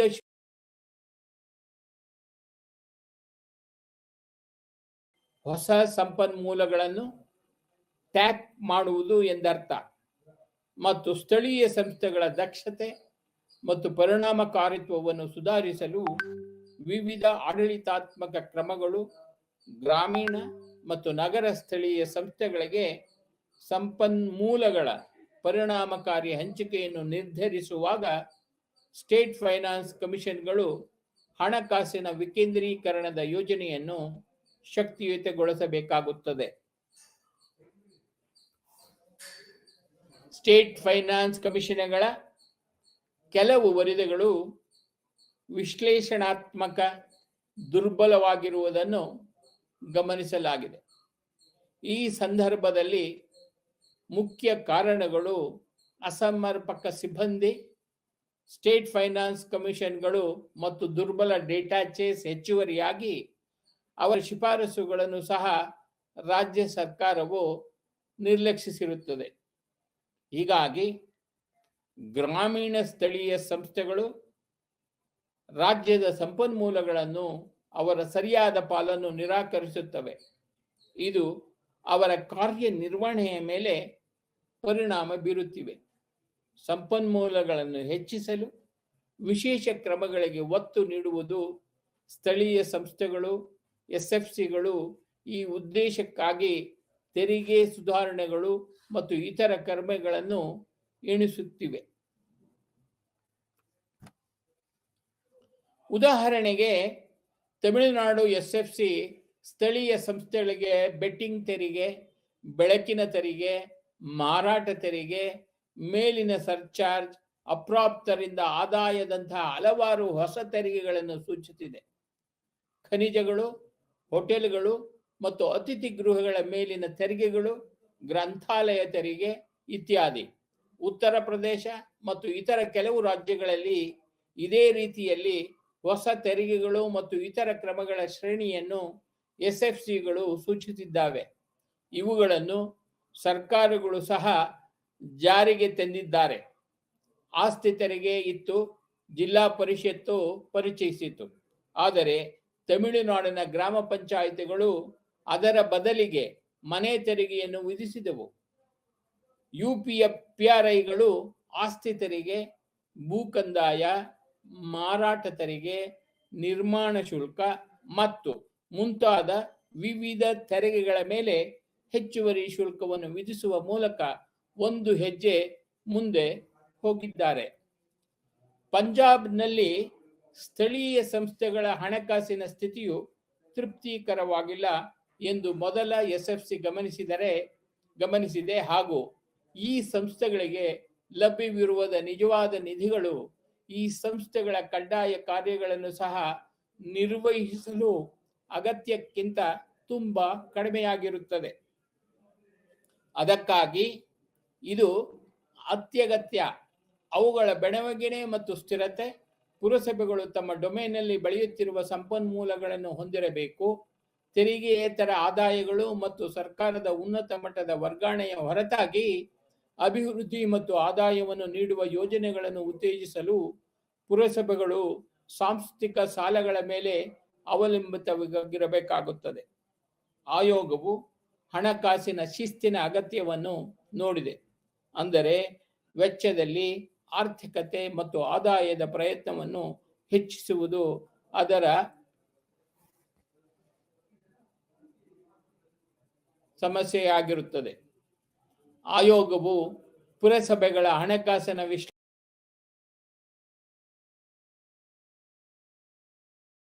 ಆಗುವ ಪ್ರಮುಖ ಸಂಸ್ಥೆಗಳನ್ನು ಪರಿಶೀಲಿಸಿತು. ಆದಾಯ ಮತ್ತು ವೆಚ್ಚದ ನಡುವಿನ ಅಸಮತೋಲನ, ಪುರಸಭೆಗಳ ಇದೇ ರೀತಿಯ ವರ್ಗಗಳ ನಡುವೆ ಅಸಮತೋಲನ, ಸರ್ಕಾರದ ಉನ್ನತ ಮಟ್ಟದ ಮೇಲೆ ಪುರಸಭೆಗಳ ಅವಲಂಬನೆ ಮತ್ತು ಮುನ್ಸಿಪಲ್ ಸಮಿತಿಗಳಿಂದ ತೆರಿಗೆ ಬೇಸ್ ಮತ್ತು ಅಸಮರ್ಪಕ ಸಂಪನ್ಮೂಲ ಕ್ರೋಢೀಕರಣದ ಅಸಮರ್ಪಕತೆ. ಪಂಜಾಬ್ 3ನೇ ಸ್ಟೇಟ್ ಫೈನಾನ್ಸ್ ಕಮಿಷನ್ನ ದೊಡ್ಡ ಕೊರತೆಯನ್ನು ಸೂಚಿಸಿದೆ. ಪಂಚಾಯತ್ ರಾಜ್ ಇನ್ಸ್ಟಿಟ್ಯೂಷನ್ಗಳಿಗೆ ವರ್ಗಾಯಿಸಬೇಕಾಗಿದ್ದ 664 ಕೋಟಿ ರು 3ನೇ ಹಣಕಾಸು ಆಯೋಗವು ಕೇಂದ್ರದ ಅನುಷ್ಠಾನಕ್ಕೆ ಗ್ರಾಮ ಪಂಚಾಯಿತಿಗಳಿಗೆ ಅಗತ್ಯ ಹಣವನ್ನು ಬಿಡುಗಡೆ ಮಾಡಲಾಗಿದೆ ಎಂದು ತೋರಿಸಲಾಗಿದೆ. ಪ್ರಾಯೋಜಿತ ಯೋಜನೆಗಳಾದ ಸ್ವರ್ಣ ಜಯಂತಿ ಗ್ರಾಮ ಸ್ವರೋಜ್ಗಾರ್ ಯೋಜನೆ, ಸಂಪೂರ್ಣ ಗ್ರಾಮೀಣ ರೋಜ್ಗಾರ್ ಯೋಜನೆ, ಇಂದಿರಾ ಆವಾಸ್ ಯೋಜನೆ, ಪ್ರಧಾನ ಮಂತ್ರಿ ಗ್ರಾಮೋದಯ ಯೋಜನೆ ಮತ್ತು ಸಮಗ್ರ ವೇಸ್ಟ್ ಸ್ಟ್ಯಾಂಡ್ ಮತ್ತು ಅಭಿವೃದ್ಧಿ ಕಾರ್ಯಕ್ರಮ ಹಾಗೂ ಗ್ರಾಮ ಪಂಚಾಯಿತಿಗಳ ಪಾತ್ರದಿಂದ ಈ ಕಾರ್ಯಗಳ ಅನುಷ್ಠಾನವು ಅತ್ಯಲ್ಪವಾಗಿದೆ. ಏಕೆಂದರೆ ಈ ಹಣವನ್ನು ಅವರು ತಮ್ಮ ಸ್ವಂತ ನಿಧಿಯಾಗಿ ಬಳಸಿರುವುದಿಲ್ಲ. ಆಯೋಗವು ಪಂಚಾಯತ್ ರಾಜ್ ಇನ್ಸ್ಟಿಟ್ಯೂಷನ್ನ ವೆಚ್ಚದ ಪ್ರಮುಖ ಭಾಗವು ಸಾಂಪ್ರದಾಯಿಕ ನಾಗರಿಕ ಕಾರ್ಯಗಳಿಗೆ ಮಾತ್ರ ಎಂದು ಗಮನಿಸಿದೆ ಮತ್ತು ಅಭಿವೃದ್ಧಿ ಮತ್ತು ಸಂಬಂಧಿತ ಚಟುವಟಿಕೆಗಳ ಮೇಲಿನ ವೆಚ್ಚವು ಅತ್ಯಲ್ಪವಾಗಿದೆ. ಗ್ರಾಮೀಣ ನೀರು ಸರಬರಾಜು, ಆರೋಗ್ಯ, ಶಿಕ್ಷಣ, ಬಡ ಮಹಿಳಾ ಮತ್ತು ಮಕ್ಕಳ ಕಲ್ಯಾಣ ಮುಂತಾದ ಇತರ ಇಲಾಖೆಗಳಿಗೆ ಸಂಬಂಧಿಸಿದ ಅನೇಕ ವ್ಯಾಪಕ ಕಾರ್ಯಗಳನ್ನು ಸರ್ಕಾರವು PRIಗಳಿಗೆ ವರ್ಗಾಯಿಸುವ ಮೂಲಕ ವಿಕೇಂದ್ರೀಕರಣದ ಪ್ರಕ್ರಿಯೆಯನ್ನು ಪ್ರಾರಂಭಿಸಿದೆ ಎಂದು ಆಯೋಗವು ಸಂತೋಷದ ಟಿಪ್ಪಣಿ ಮಾಡಿದೆ. ದೂರದ ಪ್ರಭಾವವನ್ನು ಹೊಂದಿರುತ್ತದೆ. SFCಗಳ ಶಿಫಾರಸುಗಳನ್ನು ಗಂಭೀರವಾಗಿ ಪರಿಗಣಿಸಲಾಗಿದೆ. ಮತ್ತು ವಾಸ್ತವವಾಗಿ ಕಾರ್ಯಗತಗೊಳಿಸಲಾಗಿದೆ ಎಂದು ಖಚಿತಪಡಿಸಿಕೊಳ್ಳಲು ಮೂರನೇ ಹಣಕಾಸು ಆಯೋಗವು ಕ್ರಮ ತೆಗೆದುಕೊಂಡ ವರದಿಯನ್ನು ಶಿಫಾರಸು ಮಾಡಿದೆ. ರಾಜ್ಯ ಶಾಸಕಾಂಗದ ಮುಂದೆ ಸರ್ಕಾರವು ಸಲ್ಲಿಸಬೇಕಾಗಿದೆ ಮತ್ತು ಅನುಷ್ಠಾನ ಸಮಿತಿಯನ್ನು ಸರ್ಕಾರ ರಚಿಸಬೇಕು ಎಂದು ಹೇಳಿದೆ. ವಾಸ್ತವವಾಗಿ ಹೆಚ್ಚಿನ ರಾಜ್ಯಗಳಿಗೆ ಎಸ್ಎಫ್ಸಿ ವರದಿಯ ಮೇಲೆ ತೆಗೆದುಕೊಂಡ ಕ್ರಮ ಎಂಬ ಅಧ್ಯಾಯ ಹಾಗೂ ಭಾಗವನ್ನು ಸಹ ಹೊಂದಿದೆ. ಇದು ಎಸ್ಎಫ್ಸಿಗಳ ಶಿಫಾರಸುಗಳ ಅನುಷ್ಠಾನಕ್ಕೆ ಸಂಬಂಧಿಸಿದ ಸರ್ಕಾರಗಳ ಗಂಭೀರತೆಯನ್ನು ಸೂಚಿಸುತ್ತದೆ. ಎಸ್ಎಫ್ಸಿಗಳು ತಮ್ಮ ಕೆಲಸದಲ್ಲಿ ಮತ್ತು ಅವರ ಶಿಫಾರಸುಗಳ ಅನುಷ್ಠಾನಕ್ಕೆ ಹಲವಾರು ನಿರ್ಬಂಧಗಳನ್ನು ಎದುರಿಸುತ್ತಿವೆ ಎಂದು ಗಮನಿಸಲಾಗಿದೆ. ಇದು ಮುಖ್ಯವಾಗಿ ರಾಜಕೀಯ ಆಡಳಿತ ಮತ್ತು ಆರ್ಥಿಕ ಕಾರಣಗಳಿಂದಾಗಿ, ಇದರೊಂದಿಗೆ ರಾಜಕೀಯ ಮತ್ತು ಆಡಳಿತಾತ್ಮಕ ನಾಯಕತ್ವದ ನಕಾರಾತ್ಮಕ ಧೋರಣೆ ಮತ್ತು ಸ್ಥಳೀಯ ಸಂಸ್ಥೆಗಳ ಪಾತ್ರ ಮತ್ತು ಕಾರ್ಯಗಳ ಬಗ್ಗೆ ಸ್ಪಷ್ಟತೆಯ ಕೊರತೆಯು ನೀರಸ ದೃಶ್ಯವನ್ನು ಸೃಷ್ಟಿಸುತ್ತದೆ. ಇದಲ್ಲದೆ ಎಸ್ಎಫ್ಸಿಗಳು ವಿಶ್ವಾಸಾರ್ಹ ಡೇಟಾದ ಕೊರತೆಯನ್ನು ಎದುರಿಸುತ್ತಿವೆ ಮತ್ತು ಅಧಿಕಾರಿಗಳು ಮತ್ತು ಕಾರ್ಯನಿರ್ವಾಹಕ ಕಡೆಯಿಂದ ಸಹಕಾರದ ಕೊರತೆಯನ್ನು ಎದುರಿಸುತ್ತದೆ. ಎಸ್ಎಫ್ಸಿಗಳ ಹೆಚ್ಚಿನ ಮೌಲ್ಯಯುತ ಶಿಫಾರಸುಗಳನ್ನು ಕಾರ್ಯಗತಗೊಳಿಸಲಾಗಲಿಲ್ಲ ಅಥವಾ ಭಾಗಶಃ ಕಾರ್ಯಗೊಳಿಸಲಾಗಿದೆ ಎಂಬುದು ಪ್ರೋತ್ಸಾಹದಾಯಕ ಸಂಗತಿಯಲ್ಲ. ಪ್ರಮುಖ ಕಾಳಜಿಗಳು ಯಾವ್ಯಾವುದು ಅಂದರೆ, ರಾಜ್ಯಗಳು ಕಡ್ಡಾಯವಾಗಿ ತಮ್ಮ ಎಸ್ಎಫ್ಸಿಗಳನ್ನು ನಿಯಮಿತವಾಗಿ ಸ್ಥಾಪಿಸುತ್ತಿಲ್ಲ, ಅವರು ಸಕಾಲದಲ್ಲಿ ವರದಿಗಳನ್ನು ಸಲ್ಲಿಸುತ್ತಿಲ್ಲ, ಪ್ರಾವೀಣ್ಯತೆಯ ಕೊರತೆ ಇದೆ, ಹೆಚ್ಚಿನ ಸಂಖ್ಯೆಯ ಸ್ಥಳೀಯ ಸರ್ಕಾರಗಳನ್ನು ಪರಿಗಣಿಸುವ ದೊಡ್ಡ ಕಾರ್ಯವನ್ನು ಅವರು ಹೊಂದಿದ್ದಾರೆ, ಅವರು ವಿಶ್ವಾಸಾರ್ಹ ಡೇಟಾದ ನಿರ್ಣಾಯಕ ಸಮಸ್ಯೆಯನ್ನು ಎದುರಿಸುತ್ತಿದ್ದಾರೆ. ಎಸ್ಎಫ್ಸಿಗಳು ಮತ್ತು ಸ್ಥಳೀಯ ಸರ್ಕಾರಗಳು ಕೇಂದ್ರ ಹಣಕಾಸು ಆಯೋಗದ ಕೆಳಮಟ್ಟದ ಸಾಂವಿಧಾನಿಕ ಸ್ಥಾನಮಾನವನ್ನು ಹೊಂದಿವೆ. 11ನೇ ಹಣಕಾಸು ಆಯೋಗವು ತನ್ನ ವರದಿಯಲ್ಲಿ ವಿವಿಧ ರಾಜ್ಯ ಹಣಕಾಸು ಆಯೋಗಗಳ ವರದಿಗಳ ಕೆಳಗಿನ ವೈಶಿಷ್ಟ್ಯಗಳನ್ನು ಗಮನಿಸಿದೆ. ಮೊದಲನೆಯದು, ವರದಿಗಳು ಮತ್ತು ಹಣಕಾಸು ಆಯೋಗಗಳು ಒಳಗೊಂಡಿರುವ ಅವಧಿಗಳಲ್ಲಿ ಸಿಂಕ್ರೋನಿಸಿಟಿ ಕೊರತೆ, ವಿಧಾನದಲ್ಲಿ ವಿಪರೀತ ವೈವಿಧ್ಯತೆ, ವಿವಿಧ ಎಸ್ಎಫ್ಸಿಗಳ ವರದಿಗಳ ಗುಣಮಟ್ಟವನ್ನು ಒಳಗೊಂಡಿರುವ ಅವಧಿ ಮತ್ತು ಕ್ರಮ ತೆಗೆದುಕೊಂಡ ವರದಿಗಳನ್ನು ಅಂತಿಮಗೊಳಿಸುವಲ್ಲಿ ಮತ್ತು ಅವುಗಳನ್ನು ರಾಜ್ಯ ಶಾಸಕಾಂಗಗಳಲ್ಲಿ ಇರಿಸುವಲ್ಲಿ ರಾಜ್ಯ ಸರ್ಕಾರಗಳ ಕಡೆಯಿಂದ ವಿಳಂಬವಾಗಿರುವುದು. 20 ರಾಜ್ಯಗಳ ಅಧ್ಯಯನವನ್ನು ಬಹಿರಂಗಪಡಿಸಿದೆ. ಅಧಿಕಾರ ವಿಕೇಂದ್ರೀಕರಣಕ್ಕೆ ಸಂಬಂಧಿಸಿದ ಶಿಫಾರಸುಗಳಿಗೆ ಸಂಬಂಧಿಸಿದಂತೆ ಯಾವುದೇ ಬದಲಾವಣೆಗಳಿಲ್ಲದೆ ಹೆಚ್ಚಿನ ಸಂಖ್ಯೆಯ ರಾಜ್ಯಗಳಿಂದ ಹೆಚ್ಚು ಕಡಿಮೆ ಅಂಗೀಕರಿಸಲ್ಪಟ್ಟಿದೆ. ಆದಾಗ್ಯೂ ಮಣಿಪುರದ 3ನೇ, ರಾಜಸ್ಥಾನದ 4ನೇ ಎಸ್ಎಫ್ಸಿ, ಸಿಕ್ಕಿಂನ 5ನೇ ಎಸ್ಎಫ್ಸಿ, ಉತ್ತರ ಪ್ರದೇಶದ 4ನೇ ಎಸ್ಎಫ್ಸಿ ಮತ್ತು ಪಶ್ಚಿಮ ಬಂಗಾಳದ 4ನೇ ಎಸ್ಎಫ್ಸಿಯ ಶಿಫಾರಸುಗಳನ್ನು ಕೆಲವು ಮಾರ್ಪಾಡುಗಳೊಂದಿಗೆ ಅಂಗೀಕರಿಸಲಾಗಿದೆ. ಆದರೆ ಗುಜರಾತ್ ಸರ್ಕಾರವು ತನ್ನ 2ನೇ ಎಸ್ಎಫ್ಸಿಗಾಗಿ ತೆಗೆದುಕೊಂಡ ಕ್ರಮಗಳ ವರದಿಯನ್ನು ವಿಚಿತ್ರವಾಗಿ ಮೌನವಾಗಿರಿಸಿದೆ. ಕೇರಳದ 5ನೇ ಎಸ್ಎಫ್ಸಿ ಮತ್ತು ಮಹಾರಾಷ್ಟ್ರದ 4ನೇ ಎಸ್ಎಫ್ಸಿಯ ಶಿಫಾರಸುಗಳನ್ನು ರಾಜ್ಯ ಸರ್ಕಾರ ಸಂಪೂರ್ಣವಾಗಿ ತಿರಸ್ಕರಿಸಿರುತ್ತದೆ. ಈ ಹಿನ್ನೆಲೆಯಲ್ಲಿ ಗ್ರಾಮೀಣ ಮತ್ತು ನಗರ ಸ್ಥಳೀಯ ಸಂಸ್ಥೆಗಳ ಸಬಲೀಕರಣಕ್ಕಾಗಿ ಎಸ್ಎಫ್ಸಿಗಳನ್ನು ಬಲಪಡಿಸುವುದು ಅಗತ್ಯವಾಗಿರುತ್ತದೆ. 14ನೇ ಹಣಕಾಸು ಆಯೋಗವು ಎಸ್ಎಫ್ಸಿಗಳ ಶಿಫಾರಸುಗಳನ್ನು ವಿಶ್ಲೇಷಿಸಿದೆ ಮತ್ತು ಎಸ್ಎಫ್ಸಿಗಳ ಪರಿಣಾಮಕಾರಿ ಕಾರ್ಯನಿರ್ವಹಣೆಯನ್ನು ಸುಲಭಗೊಳಿಸಲು ರಾಜ್ಯಗಳಿಗೆ ತುರ್ತು ಅವಶ್ಯಕ ಬಲಪಡಿಸುತ್ತಾ ಗಮನ ಹರಿಸಬೇಕು ಎಂದು ಶಿಫಾರಸು ಮಾಡಿದೆ. ರಾಜ್ಯ ಸರ್ಕಾರವು ಸಕಾಲಿಕ ಸಂವಿಧಾನ, ಸರಿಯಾದ ಆಡಳಿತಾತ್ಮಕ ಬೆಂಬಲ ಮತ್ತು ಸುಗಮ ಕಾರ್ಯನಿರ್ವಹಣೆಗೆ ಸಾಕಷ್ಟು ಸಂಪನ್ಮೂಲಗಳಿಗೆ ಅಗತ್ಯ ವ್ಯವಸ್ಥೆಗಳನ್ನು ಮಾಡಬೇಕು ಮತ್ತು ರಾಜ್ಯ ಶಾಸಕಾಂಗದ ಮುಂದೆ SFC ವರದಿಯನ್ನು ಸಮಯೋಚಿತವಾಗಿ ಇರಿಸುವುದು ಎಂದು ಹೇಳಲಾಗಿದೆ. ಜೊತೆಗೆ ಕ್ರಮ ತೆಗೆದುಕೊಂಡ ವರದಿ ರಾಜ್ಯ ಶಾಸಕಾಂಗದ ಮುಂದೆ ಕ್ರಮ ತೆಗೆದುಕೊಂಡ ವರದಿಗಳನ್ನು ಸಮಯೋಚಿತವಾಗಿ ಇರಿಸುವ ಮೂಲಕ SFCಗಳ ಶಿಫಾರಸುಗಳ ಮೇಲೆ ರಾಜ್ಯಗಳು ತ್ವರಿತವಾಗಿ ಕಾರ್ಯನಿರ್ವಹಿಸಲು ನಿರೀಕ್ಷಿಸಲಾಗಿದೆ. ಇದು ಚಕ್ರವರ್ತಿ ರಾಜ್ಯ ಹಣಕಾಸು ಆಯೋಗದ ವರದಿಗಳ ಅವಲೋಕನದಂತೆ ನಾವು ಇದನ್ನು ತಿಳಿಯುತ್ತಿದ್ದೇವೆ.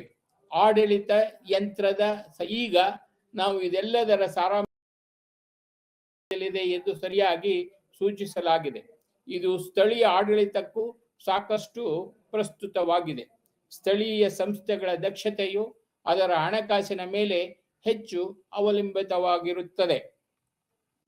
ಈ ಸಂಸ್ಥೆಗಳಿಗೆ ಹಣಕಾಸಿನ ಸಂಪನ್ಮೂಲಗಳ ದೊಡ್ಡ ಪಟ್ಟಿ ಇದ್ದರೂ ಈ ಮಹತ್ವದ ಕೆಲವು ಶಾಶ್ವತ ವ್ಯವಸ್ಥೆಗಳನ್ನು ಮಾಡಬೇಕೆಂಬ ಬಹುಕಾಲದ ಬೇಡಿಕೆಯಿದೆ ಎಂದು ನಾವು ಚರ್ಚಿಸಿದ್ದೇವೆ. 1977ನೇ ಸಾಂವಿಧಾನಿಕ ತಿದ್ದುಪಡಿ ಕಾಯ್ದೆಗಳ ನಿಬಂಧನೆಗಳ ಪ್ರಕಾರ ರಾಜ್ಯಗಳು ರಾಜ್ಯ ಹಣಕಾಸು ಆಯೋಗಗಳನ್ನು ನೇಮಿಸಿವೆ. ಈ ಆಯೋಗಗಳು ಸ್ಥಳೀಯ ಸಂಸ್ಥೆಗಳಿಗೆ ಸಂಪನ್ಮೂಲಗಳ ವಿಕೇಂದ್ರೀಕರಣ, ಅನುದಾನ ಸಹಾಯದ ಬಗ್ಗೆ ರಾಜ್ಯ ಸರ್ಕಾರಕ್ಕೆ ಶಿಫಾರಸು ಮಾಡಿರುತ್ತವೆ ಮತ್ತು ಸ್ಥಳೀಯ ಸಂಸ್ಥೆಗಳ ಆರ್ಥಿಕ ಪರಿಸ್ಥಿತಿಗಳನ್ನು ಸುಧಾರಿಸುವ ಕ್ರಮಗಳ ಬಗ್ಗೆ ಸಲಹೆಯನ್ನು ನೀಡಲಾಗಿವೆ. ಈ ಘಟಕದಲ್ಲಿ ನಾವು ರಾಜ್ಯ ಹಣಕಾಸು ಆಯೋಗದ ಮೂಲ, ಪ್ರಾಮುಖ್ಯತೆ, ಸಂಯೋಜನೆ, ಅಧಿಕಾರಗಳು, ಕಾರ್ಯಗಳು ಮತ್ತು ಕೆಲಸದ ಮೇಲೆ ಕೇಂದ್ರೀಕರಿಸಿದ್ದೇವೆ. ಇದು ಐತಿಹಾಸಿಕ ಹೆಜ್ಜೆಯಾಗಿದ್ದು ರಾಜ್ಯ ಸರ್ಕಾರಗಳು ಪ್ರತಿ 5 ವರ್ಷಗಳಿಗೊಮ್ಮೆ SFCಗಳನ್ನು ಸ್ಥಾಪಿಸುವ ಪ್ರಕ್ರಿಯೆಯನ್ನು ಪ್ರಾರಂಭಿಸುವುದು. ವರ್ಷಗಳಲ್ಲಿ ಅವರ ಮೂಲಕ SFCಗಳು ಹೆಚ್ಚಿನ ರಾಜ್ಯಗಳಲ್ಲಿ ಅಮೂಲ್ಯವಾದ ಶಿಫಾರಸುಗಳ ಸರಣಿಯನ್ನು ಮಾಡಿದೆ ಎಂದು ವರದಿ ಮಾಡಿದ್ದೇವೆ. ಇವು ಸಾಕಷ್ಟು ಮಹತ್ವದ ಶಿಫಾರಸುಗಳಾಗಿವೆ. ಇವುಗಳನ್ನು ರಾಜ್ಯ ಸರ್ಕಾರಗಳು ಗಣನೀಯವಾಗಿ ಅನುಷ್ಠಾನಗೊಳಿಸಿದಾಗ ಸ್ಥಳೀಯ ಸಂಸ್ಥೆಗಳ ಆರ್ಥಿಕ ಆರೋಗ್ಯವನ್ನು ಬಲಪಡಿಸಲು ಬಹಳ ದೂರ ಹೋಗಬಹುದು. ಇದರೊಂದಿಗೆ ಇಂದು ಘಟಕ 7 ರಾಜ್ಯ ಹಣಕಾಸು ಆಯೋಗ ಪಾಠವನ್ನು ಪೂರ್ಣಗೊಳಿಸಿದ್ದೇವೆ. ಎಲ್ಲರಿಗೂ ನಮಸ್ತೆ.